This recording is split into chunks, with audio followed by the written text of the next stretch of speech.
আজকে একদম নতুন স্টাইলে একদম কম সময়ের মধ্যে বাড়ির জন্য রান্না করব চিকেন। টমেটো দেবো, তার সাথে যেরকম তোমরা সবাই বাড়িতে রান্না করো সেই রকম স্টাইলে কিন্তু রান্নাটা করব। তবে খুব অতি সহজে হয়ে যাবে, একদম অল্প টাইমে। হয়তো মনে করেন বাড়িতে খুব তাড়াতাড়ি গেস্ট এসেছে, এইভাবে রান্না করলে আপনারা অবশ্যই কিন্তু সহজে আত্মীয় আপ্যায়ন করতে পারবেন।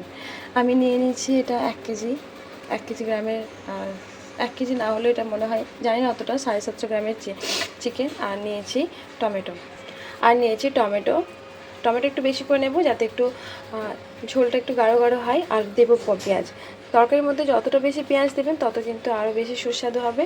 চলুন এবার আমি কিভাবে রান্নাটা প্রসেসটা করবো সেগুলো আপনাদেরকে অবশ্যই। কড়াইয়ের মধ্যে তেল নিয়ে নিয়েছি, তার মধ্যে ফোড়ন দিয়েছি জিরে গুঁড়ো, তার আগে থেকে দিয়েছি। আর ছোট্ট করে 2টো এলাচ দিয়ে নেবো 2টো তেজপাতা।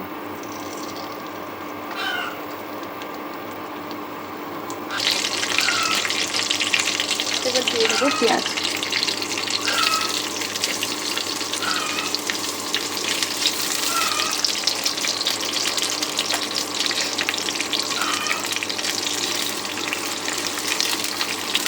পেঁয়াজটা খুব ভালোভাবে ভেজে নিতে হবে।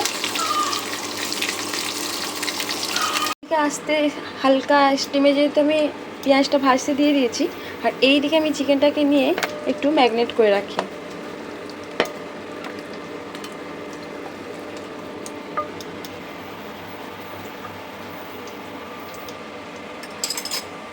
প্রথমেই দিয়ে নেব আদা রসুন। আমার আদা রসুন পেস্ট যেহেতু আমার ফ্রিজে রাখা ছিল, আমি অনেক দিন করেই সঞ্চয় করে রাখি। যেহেতু আমার কাজের সংসারে অনেক কাজ থাকার কারণে এটা আমার কাছে বেশ ঝামেলা লাগে, তাই আমি এগুলোকে পেস্ট করে ফ্রিজে রেখে দিই। পরিমাণ মতো আপনারা দেবেন আদা রসুন পেস্টটা। তার মধ্যে একটু সরিষার তেল,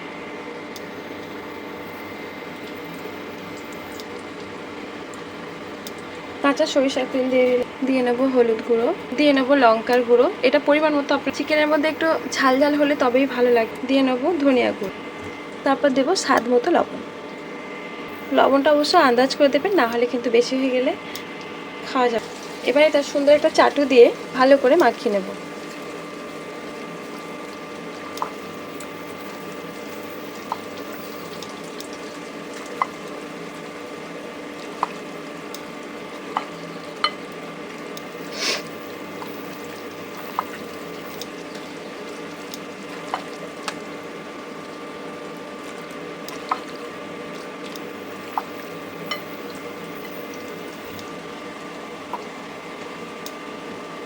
এই যে এদিকে আমার কিন্তু পেঁয়াজটা আধা আধা ভাজা হয়ে গেছে। এবার এর সাথে আবারও একটু অল্প পরিমাণে আমি একটু আদা পেস্ট দিয়ে দিলাম।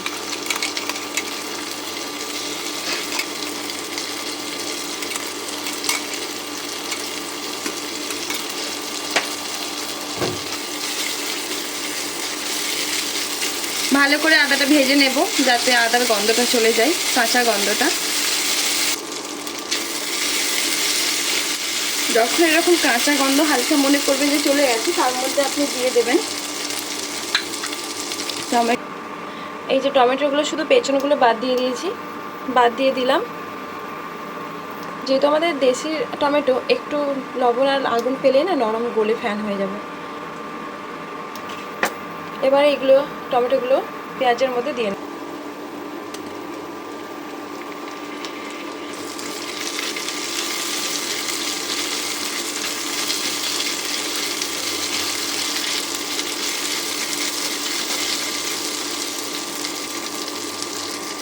একদম সামান্য পরিমাণে লবণ দেবো যাতে টমেটোগুলো খুব সহজে গলে যায়।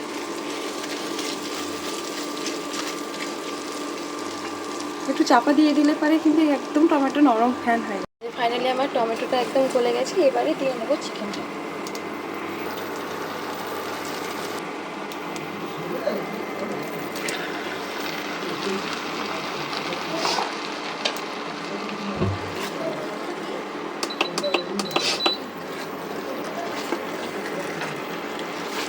চিকেনটা এখানে ঢেলেই দিলাম।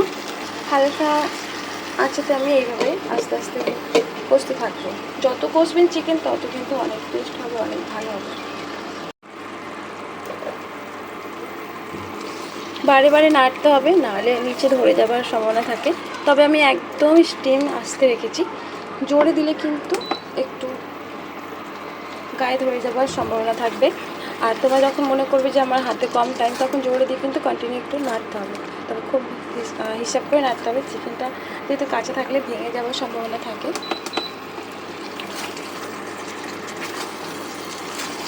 অল্প একদমই, এ থেকে কিন্তু আমি একটুকু পানি অ্যাড করি না, যেহেতু আমি প্রথম শুরুটা আস্তে রেখেছিলাম, তার ফলে কিন্তু চিকেন থেকে অনেক পরিমাণে দেখুন পানি বেরিয়েছে। মনে হয় যেন আমি পানি দিয়েছি, বাট পানিগুলো বেরিয়েছে। আরও যদি চাপা দিয়ে কষতে থাকি আর একটু পানি বেরোবে।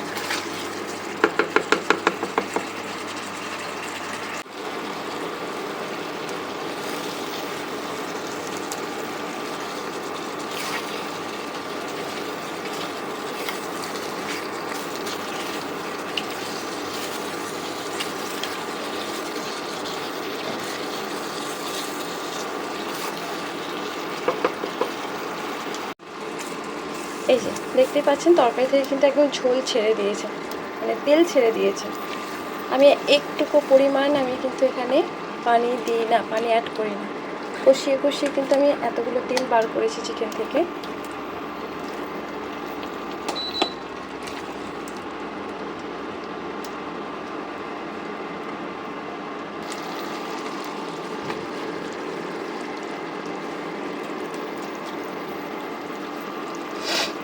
ফাইনালি দেখুন যখন এই পর্যায়ে চলে আসবে, তখন আমি এর মধ্যে দিয়ে নেব এই যে মিট মশলা।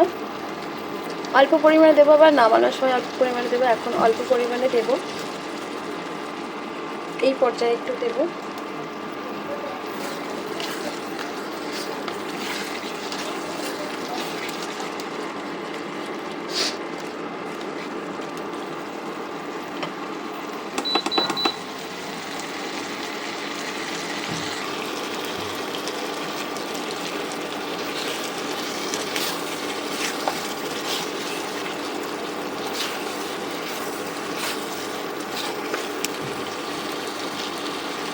এইভাবে তেলটা ছেড়ে দেবে।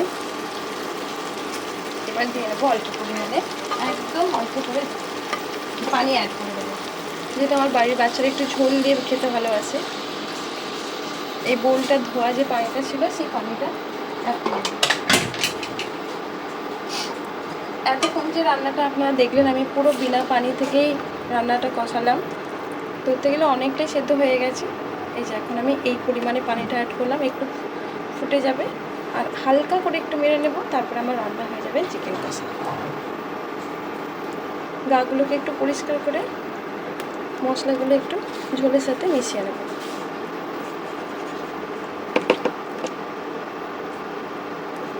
চাটুতে একটু লেগেছিল, সেটাকে একটু করে দিলাম।